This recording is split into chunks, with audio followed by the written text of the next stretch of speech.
என்னடா நடக்குது நம்ம ஊர்ல? செம்ம ஷாக்கிங்கா இருக்கு. ஆனா ஒண்ணு, நம்ம ஊர்ல என்ன நடந்தாலும் லாஸ்ட்ல வந்து நிக்கிறது நம்ம ஃபோன்ல தான். நீங்க நல்லா சாப்பிட்டு ரிலாக்ஸா உங்க ஃபோன எடுத்து Telegram ஓப்பன் பண்றீங்க. ஆனா பூம்! ஓப்பனே ஆகல.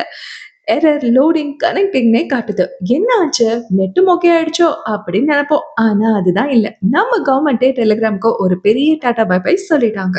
ஆமா, Telegram is officially blocked in India right now. இந்த வாரம் ஃபுல்லா உங்க ஃபேவரைட் மூவிஸ், வெப் சீரிஸ் இல்ல ஸ்டடி குரூப்ஸ்க்கு கூட வழியே இல்ல. பட் எதுக்கு இந்த சடன் பேன்? இதுக்கு பின்னால இருக்கிற நம்ம நீட் எக்ஸாம் அலப்பறைகள் and mind blowing Telegram tech scam பத்தி தான் இன்னைக்கு இந்த வீடியோல ஃபுல்லா பார்க்க போறோம். ஸோ வீடியோவை ஸ்கிப் பண்ணாம பாருங்க. செம்ம ட்விஸ்ட் இருக்கு. ஸோ அதுக்கு முன்னாடி மறக்காம சாட் வித் ஹர்னி சேனலை சப்ஸ்கிரைப் பண்ணிக்கோங்க. ஓகே. ஸ்ட்ரெயிட்டா மேட்ருக்கு வருவோமா? லாஸ்ட் மந்த் நம்ம கண்ட்ரில நடந்த நீட் எக்ஸாம்ல பெரிய பேப்பர் லீக் கான்ட்ரோவர்சி ஆச்சு. ரைட்டா? ஒரே புரொட்டஸ்ட் தான். என்ன பண்றது? கவர்மெண்ட் கம்பல்சரியா மறுபடியும் எக்ஸாம் வச்சே ஆகணும்னு ஜூன் 21 ரீநீட் எக்ஸாம் ஷெட்யூல் பண்ணிட்டாங்க. இதுல 22 லேக் ஸ்டூடண்ட்ஸும் பாவம் தான் சொல்லணும். ஏன்னா மறுபடியும் புக் எடுத்து படிச்சுக்கிட்டு இருக்காங்க. பட் இந்த கேப்ல நம்ம ஊர்ல இருக்கிற சில ஸ்கேம் மாஸ்டர்ஸ் சும்மா இருப்பாங்களா? "வா தம்பி வா, உனக்கு டைரக்ட்டா கொஸ்டின் பேப்பரே தரேன்" அப்படின்னு கிளம்பிட்டாங்க. இதுல தான் ட்விஸ்டே. டெலிகிராம்ல என்ன நடந்துச்சு தெரியுமா? சில gangs paper leaked NEET, private mafia, ReNEET 2026ன்னு நேம்ல ஓப்பனா சேனல்ஸ ஸ்டார்ட் பண்ணிட்டாங்க. என்னடா பண்றீங்கன்னு பார்த்தா, thousands to lakhs of rupees கேட்டு ஸ்டூடண்ட்ஸை ஏமாத்திட்டு இருக்காங்க. அண்ட் இதுல ஒரு சயின்டிஃபிக் வில்லனி ஹிடன் இருக்கு. அதுதான் டெலிகிராம்ஸ் மெசேஜ் எடிட்டிங் ஃபீச்சர். டெலிகிராம்ல ஒரு ஆப்ஷன்ஸ் இருக்கு கைஸ். நீங்க ஒரு மெசேஜ இன்னைக்கு போடுறீங்க. பட் அத ஒரு 3 நாள் கழிச்சு எடிட் பண்ணா கூட, அத அனுப்புன டைம் மாறவே மாறாது. பழைய டைம தான் காட்டும். ஸோ இத ஸ்கேமர்ஸ் பயங்கரமா யூஸ் பண்ணிக்கிறாங்க. என்ன பண்றாங்க தெரியுமா? எக்ஸாம்க்கு முன்னாடியே ஒரு நார்மல் மெசேஜ் போட்டுருவாங்க. எக்ஸாம் முடிஞ்ச உடனே நிஜமா வந்த கொஸ்டின் பேப்பர ஃபோட்டோ எடுத்து, அந்த பழைய மெசேஜ்ல போய் எடிட் பண்ணி அப்டேட் பண்ணிடுவாங்க. அப்புறம் வெளிய வந்து "பாத்தியா, நான் எக்ஸாம்க்கு முன்னாடியே லீக் பண்ணிட்டேன்னு" சீன போடுவாங்க. அத பார்த்து நம்ம ஆளுங்க, "ஐயோ! ரியல் பேப்பரா?" அப்படின்னு நம்பி காச குடுத்துருவாங்க. செம்ம பிரெயின்ல. அதான் நம்ம NDA national testing agency alert ஆகி மினிஸ்டர் ஆஃப் ஐடி கிட்ட இது எல்லாத்தையும் சொல்லி, "இது உருப்படாது.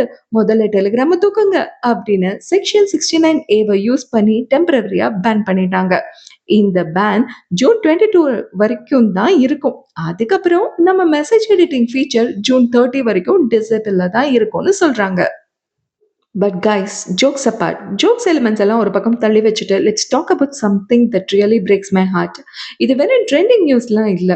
இது நம்ம வீட்டு பிள்ளைங்கள பத்தின விஷயம். கொஞ்ச நாளைக்கு முன்னாடி நீங்க எல்லாருமே கேள்விப்பட்டிருப்பீங்க. சேலம்ல சின்னப்பப்பட்டி அப்படின்ற ஒரு ஊர்ல கோபிகா அப்படின்ற ஒரு 19 வயசு பொண்ணு, அந்த பொண்ணோட ரூம்ல இறந்து கிடந்திருக்காங்க. செம்ம ஷாக்கிங்காவும், பெயின்ஃபுல்லாவும் இருந்துச்சு இத கேள்விப்படுறச்ச. கோபிகா நார்மலா படிக்கிற பொண்ணெல்லாம் இல்ல. கிளாஸ் 12ல 440 மார்க்ஸ் வாங்கியிருக்காங்க. டாக்டர் ஆகணும் அப்படின்னு ரொம்பவே ஆசைப்பட்டு, இது அவங்களோட 3வது அட்டெம்ப்ட்டுக்காக ப்ரிப்பேர் ஆயிட்டு இருந்த தருணம் தான் சொல்லணும். ஆனா என்ன ஆச்சு? ஃபர்ஸ்ட் டைம் எழுதினப்போ கிளியர் ஆகல. செகண்ட் டைம் இந்த வருஷம் மேல நல்லா எழுதி பாசிட்டிவ் ரிசல்ட்டுக்கு வெயிட் பண்ணிட்டு இருந்திருக்காங்க.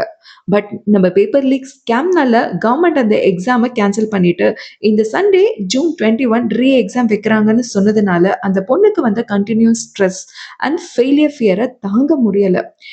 எக்ஸாம் சென்டர் எங்கன்னு கேட்டுட்டு ட்ராப் பண்ண சொல்லி பேரண்ட்ஸ் கிட்ட பேசிட்டு போன பொண்ணு, அடுத்து இந்த எக்ஸ்ட்ரீம் ஸ்டெப்ப எடுத்திருக்கா. இமேஜின் பண்ணி பாருங்க ஃப்ரெண்ட்ஸ். அந்த பொண்ணோட அப்பா ஒரு பார்பர் எவ்ளோ கஷ்டப்பட்டு டாக்டர் ஆக போறான்னு ஆசாசையா வளர்த்திருப்பாங்க.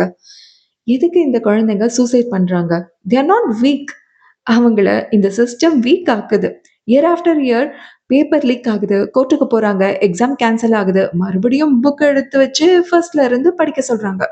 நல்லா படிக்கிற ஒரு ஹானஸ்ட், ஹார்ட் ஒர்க்கிங் ஸ்டூடெண்ட்டோட மைண்ட் செட்ட யோசிச்சு பாருங்க. எவ்ளோ ஃப்ரஸ்ட்ரேஷன் இருக்கும். அதான் நம்ம தமிழ்நாடு அசெம்பிளில புதுசா வந்த சிஎம் ஜோசப் விஜய், அப்புறம் அப்போசிஷன் டிஎம்கேன்னு எல்லாரும் சிங்கிள் வாய்ஸ்ல சொல்றாங்க. இந்த நீட் நமக்கு வேணவே வேண்டாம்.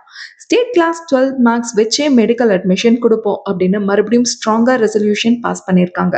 டெக் எக்ஸ்பர்ட்ஸ் அண்ட் பப்ளிக் கூட என்ன கேட்குறாங்கன்னா, சிஸ்டம்ல லீக் ஆகுற தப்ப ஃபிக்ஸ் பண்ணாம ஆப்ஸ பேன் பண்றதும், திரும்ப திரும்ப ஸ்டூடண்ட்க்கு ரீ எக்ஸாம் வைக்கிறதும் என்ன நியாயம்? இது நம்ம பிள்ளைங்கள பிரஷர் குக்கர்ல தள்ளுற மாதிரில இருக்கு.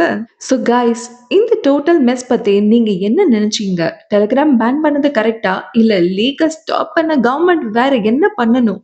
உங்க தாட்ஸ மறக்காம கீழ கமெண்ட் செக்ஷன்ல சொல்லுங்க. வீடியோ பிடிச்சிருந்தா உங்களுக்கே தெரியும். லைக், ஷேர் பண்ணிடுங்க. அப்படியே முக்கியமா நம்ம சாட் வித் ஹரிணி சேனலுக்கு சப்ஸ்கிரைப் பண்ணி சப்போர்ட் பண்ணுங்க. மறுபடியும் உங்கள அடுத்த ஹாட் ட்ரெண்டிங் டாபிக்கோட மீட் பண்றேன். Until then bye bye from Harini.